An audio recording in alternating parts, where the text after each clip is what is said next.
Let's talk about the arches and the creases in the hand. So it's hard to tell in a flat picture on the screen, but we do have two arches of our hands. That would be the longitudinal arch that runs from your wrist to the bottom of your fingers. It slopes down, that's the arch of it.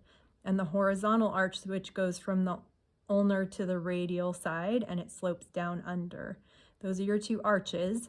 You also have a distal palmar crease, a proximal palmar crease, a thenar crease, and a wrist crease. These all kind of function together to give your hand mobility because we have all of those movements that are intricate for our fingers and our hand.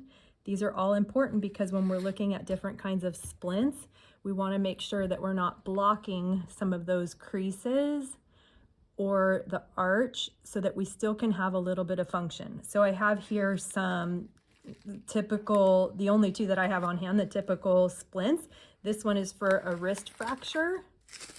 It is not made for my hand, so it's a little bit bigger, but I'm going to show you kind of how it blocks that wrist to provide stability of a wrist fracture, but I can still use my fingers and do some opposition because I still have that arch and that distal crease to be able to do that.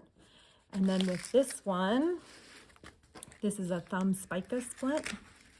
This would be for thumb pain arthritis, and it's just going to block that thenar crease in my hand, but I still have some of the longitudinal arch, the horizontal arch, the distal palmar crease, and the proximal palmar crease so that I can still have a little bit of grip and function with my hand, even with wearing the splint.